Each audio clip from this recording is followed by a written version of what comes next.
ibarat kelapa iku sabute iku syariat, bentuke iku kelapa muda degan, nah itu syariat. Nek dibuka iku isine iku toreko. Nah, nek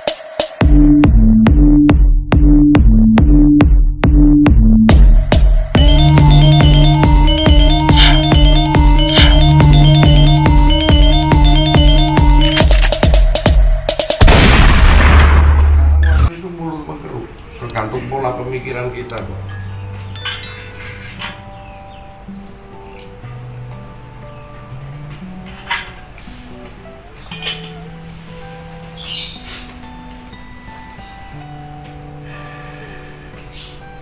Makanya pola dulu yang disusun, kemudian kita memotongnya kalau bikin baju. Setelah memotong baru ngobras ya, Bos.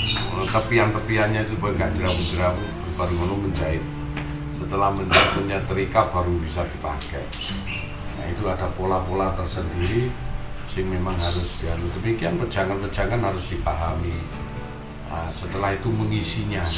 Nah setelah mengisi ini golek suwung terus ini maju munggah mundur.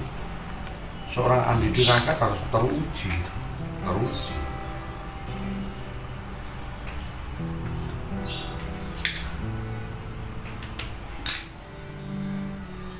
Tidak masalah. Yang punya anak cacat sebetulnya bukan sesuatu kekurangan. Kalau dilihat ditelisik dari di belakang itu ada suatu kelebihan kalau punya anak cacat. Apa? Nah, sang orang tua tersebut itu sedang dititipi oleh Allah ahli surga. Bahkan ada yang wani ngerawat anak cacat itu. Sebetulnya sang ibunya dan bapaknya itu naik mencintai dia ahli surga. Iya, karena memang dia tidak lain tidak normal saat hidup di dunia, jadi hinaan, jadi cercaan. Kalau dia mampu mencintainya, berarti dia ahli surga. Kalau mampu mencintai segala sesuatunya itu, kekurangannya, mampu mengatasinya itu, bagaimana kekurangannya itu bisa dia cintai?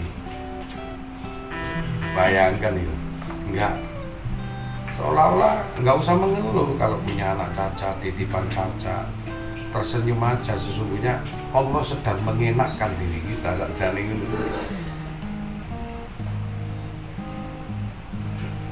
Padahal dasarnya diuji seorang anak, bapaknya itu disuruh sabar, ibunya disuruh sabar. Karena sebetulnya Allah sedang membangun surganya dia saat di dunia. Kalau dia bisa sabar, maka itu hal yang terjadi. Kadang-kadang sempurna anak istrinya, kebahagiaannya sempurna, ketidaksempurnaan karena hartanya rodok gak enak, boleh sandang pangan rodok susah. Nah kono dikongkon sabar bae, wis merasa dicukupkan sama Allah, ndak merasa miskin. Karena Allah itu menjodohkan semua perkara, pagi, sore, siang, malam, laki, perempuan, positif, negatif, baik dan buruk. Anehnya, kalau Allah menjodohkan kaya, kenapa nggak miskin? Aku jodoh itu juga kaya dan kecukupan. Kudune kaya dan miskin. Allah nggak pernah menjodohkan kaya dan miskin, kaya dan kecukupan. Jadi yang dikeluhkan sekarang ini kecukupan, jangan. Alhamdulillah bisa makan cukup pada saatnya. Mulai dari diri kita sendiri pokoknya. Jadi Allah itu selalu mengabulkan apa yang dari kita sendiri. Kalau kita angan-angannya tinggi, ya tentunya hembusannya hebat. Nah, awakmu jelas, mungkin kamu bisa naik pohon kelapa ya, setinggi 30 meter. Mungkin nak ditambahi meterannya dari 60 ngono rada berdidi. Awakmu wis iso mikir sendiri. Mungkin lagi kalau ditambahi sampai 100 meter, kamu dikongkon naik ngono wis sebelum naik kamu wis ngomong gak mungkin nyampe nang kono. Karena bisa mengukur dirimu sendiri nah. Andai pun aku naik paling enggak sejauh 30-40 karena kebiasaanku. Nah disitulah sebetulnya kalau kamu lakukan betul, ya tetap 40-50 lah cukup. Karena kamu sudah bisa mengukur dirimu sendiri sebetulnya. Sama juga kamu ahli lari, setiap pagi kamu lari mungkin sejauh paling banter 20 kilo. Kalau disuruh lari 100 kilo kamu sendiri tidak akan ikut. Ada suatu semangat sih dia akan ikut. Apa sih kalau diiming-imingi? Hadiah sepeda motor lebih finish, wah, umpama gitu. Hadiah piagam dan lain sebagainya, penghargaan dan lain sebagainya, mungkin dia akan melakukan. Tapi kalau tidak, apakah mungkin kamu berangkat ke sana kalau nggak semangat? Andai kata Allah pun juga setitik wong sing mlebu swarga saja. Umpama iming-iming swarga weden-wedenan neraka iku gak ono kira-kira. Tadi so kamu lihat manusia sekarang yang potensial seperti apa gerakannya.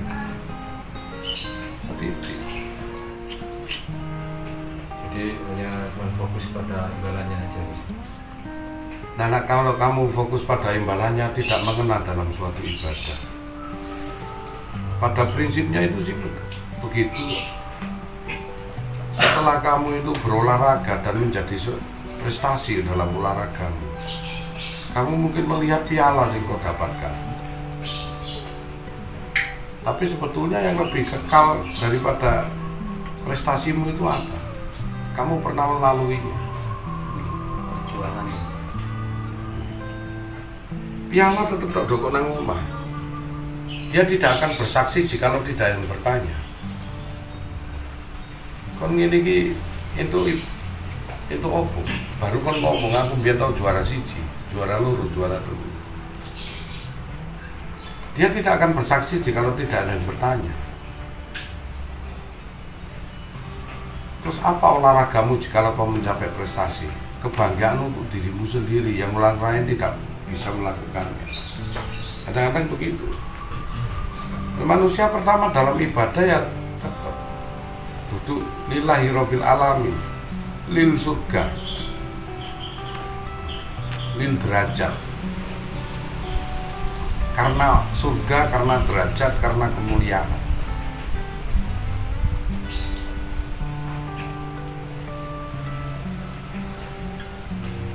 Sama dengan seonggok kita waktu masih SD. Kenapa harus sekolah? Nah, tahapan pertama yang dipikir anak SD supaya bisa membaca dan pintar. Sang SD nggak tahu kalau untuk jadi seorang yang lulusan SD dia akan bisa jadi seorang direktur. Dia pun juga tahu. SMP dulu tuh. Nek gak bejo, nek gak bapaknya dari komisaris itu baru anaknya dari direktur langsung gak sekolah. SMA gak cukup bekal untuk merintis. Sarjana mugo-mugo, masih mugo-mugo sih. S2 kemungkinan mungkin. S3 lakui, masih lakui sih an, tergantung bejone kabeh. Lakui sih masuk nominasi bisa. Tidak bisa. Orang pertama dia bersyariat. Tidak ada rumus bagaimana untuk menjadi seorang yang derajat pinunggul, seorang yang ikhlas, seorang wali. Gak ono sing mimpi wong sing sobo mesti dadi wali. Nah, nek diceritakno pelajarane, wah wis gak nyampe kabeh. Wis gak nyampe kabeh. Seorang wali harus mengorbankan apa yang dia punya. Seorang wali harus menyisihkan apa yang dia cintai di hatinya itu selain Allah. Sedangkan dia itu kehilangan duit 1.000 bro-bro. Wah, sulit dipertaruhkan apa yang dia punya. Dan kehinaannya dipertontonkan. Berarti dia ditempa oleh alam, ditempa oleh kehinaan, menjadi sahabatnya itu, ditempa kekurangannya, menjadi kekuatan batinnya itu, ditempa dengan ketidakberadaannya, ditempa dengan kehinaan dan lain sebagainya itu menjadi pola pemikirannya. hingga tidak sesuatu yang mendebarkan. Dilokno wong itu wis biasa. Ibarat omong-omongan intermezzo ae. Sudah biasa, tidak menjadikan dia sakit hati apapun. Seorang wali itu yang pertama-tama mana seorang nabi dan seorang wali yang tidak terhinakan? Karena busur itu bisa melengkung jauh ke depan itu karena tarikan yang luar biasa yang direndahkan betul itu hingga anak panah nanti melesat kan. Makanya KKB lemah jadi genteng, lemah pilihan dari genteng. Enggak terima langsung dicetak, diide-ide, diinjak-injak, dibakar, dicetak, dijemur. Nah, wes nanti begitu dulunya itu berada di bawah, sekarang berada di atas, nggak peduli presiden sampai tukang becak sekalipun diayomi genteng tersebut menjadi satu dingin enak. Seorang ulama ya dicetak begitu, direndahkan dulu apa wis wong meneng wae kadang-kadang dirasani elek aja meneh mlaku lho laku wis apa meneh mlakune wong seorang ulama yang salaf, bukan salafi lho ya, salaf. Itu ulama salaf itu ulama yang ngerti dohir batin, ulama yang ngerti tasawuf juga, syariat juga. Nah itu sangat sulit, dimana dia bijak, di situ dia harus berguna, memberkahi semuanya. Di makam yang memberkahi, di komunitas manusia juga dia memberkahi, mendoakan dan lain sebagainya. Sulit. Padahal kewalian seseorang itu semuanya punya, tergantung diri kita.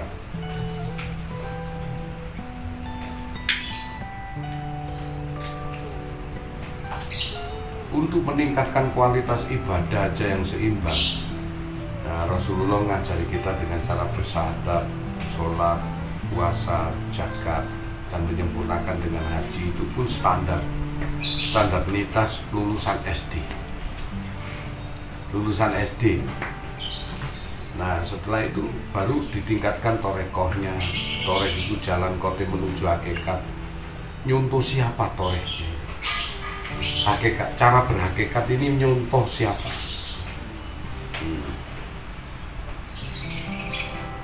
Harus ada yang dicontoh. Setelah itu baru berhakikat lah. Setelah berhakikat inilah orang sudah ngerti konsep kehidupannya.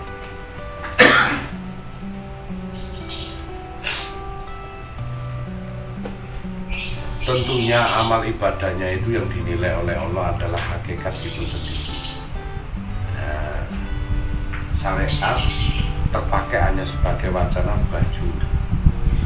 Torekosnya terpakai hanya sarana untuk membersihkan tubuh, ben gak pliket.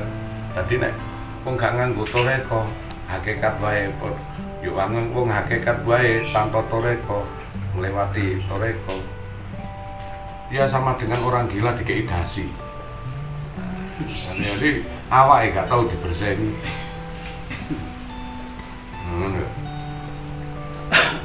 Nek wong hakikat tok tanpa bersyariat juga orang gila jalan sendiri.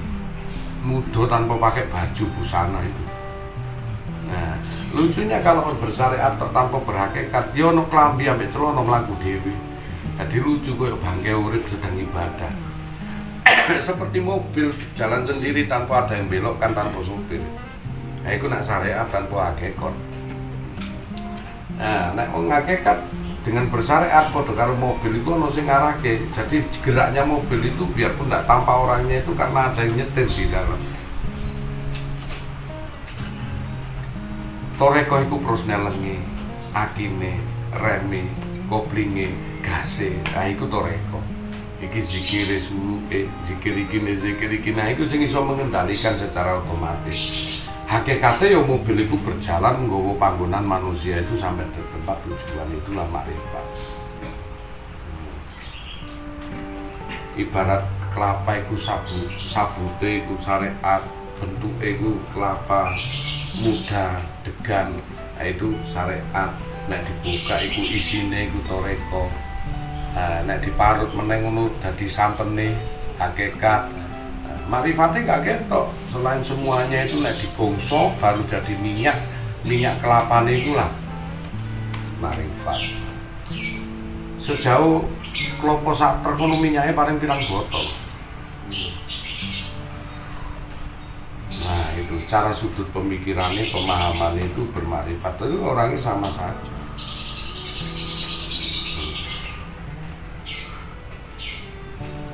Dibungkus semualah putih, baik kaweruhe putih, pemahamannya putih, bersih. Ibarat putih itu bersih dan suci, semuanya serba putih. Kaweruhe, zikire, gak dicemari oleh sesuatu apapun selain Allah dan Rasul. Putih bersih, jadi cuma itu aja.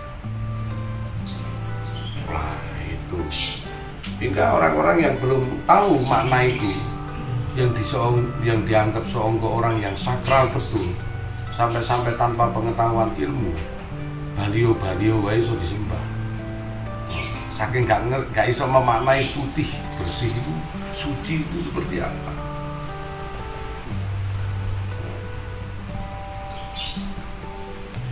Akhirnya ana wong sing ngomong lonte-lonte, yo karo sing ngomong lonte yo gak mau ngaku tok yo akeh.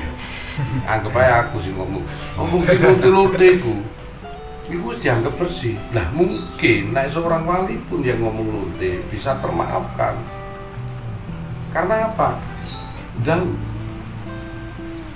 omongan yang lindur itu gak iso ditulis, gak iso dicatat. Nah omongan lindur beda dengan omongan yang sadar, pasti kena. Karena filternya seorang yang alim ulama itu adalah akhlak. Salah satu bagian bahasa itu pun akhlak, tabiat perilaku itu akhlak. Masih nang pikiran kita ada lonte meskipun ya wanita-wanita yang kurang dapat hidayah, yang belum dapat hidayah, mungkin bisa dikatakan yang halus seperti itu. Jangan nohok langsung lonte koyo-koyo gak ono filter ya. Nah, air kencing kita aja difilter pakai ginjal. Nah iya kan? Jadi kita gitu, hati itu boleh kita menyatakan seperti itu, mangkal seperti itu. Tapi kalau masuk ke ulul albab, akal dan pikiran, difilterlah itu menjadi sesuatu perbuatan yang menyenangkan, sing apik, sing indah. Nah gitu, jadi jangan kita itu cari ulama-ulama itu yang waras, yang sadar secara spiritual, sadar secara paham, kesadaran pemahaman. Ojo mung kesadaran jagat tok. Nah kesadaran jagat kita mengingini kesadaran jagat, tetapi kalau kesadaran pemahaman belum kau dapatkan, kau belum dikatakan suatu cerdas. Piye carane ngelokno wanita lonte kuwi ojo lonte. Mungkin Anda bisa menyatakan wanita yang belum mendapatkan hidayah itu di sana tuh. Nah, terkecuali pada makomnya enggak apa-apa, meskipun pada makomnya tidak boleh seperti itu. Meskipun oleh dilokke, sesungguhnya semuanya itu saringan untuk makomnya masing-masing. Biarpun itu wanita yang belum mengerti sekalipun hidayah, itu saringan untuk orang-orang iman. Sama. Bagi wanita yang seperti itu juga menyaring untuk mencari suami yang paling tepat, yang bisa mencintai dirinya. Podo ae, podo saringannya. Semua pada landasan saringan sendiri-sendiri. Wong nek kebablasan duweni elek iku ora merasa wedi dosa. Gak merasa dia takut dosa kalau dia sudah kebiasaan untuk berbuat jelek, maksiat umpama. Orang kalau tidak kebiasaan maksiat, bermaksiat satu kali aja sudah dikejar-kejar karena itu dosa.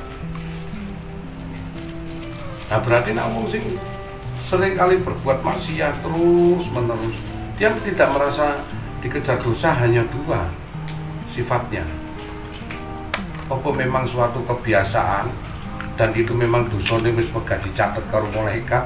Nah, sehingga dia sendiri tidak merasakan dirinya sudah dosa. Wis koyo ngene aja nih modele. Atau orang yang memang dia tidak tersentuh oleh hukum maksiat tersebut. Ada sing iki kata cerita nunggu ndak dulu.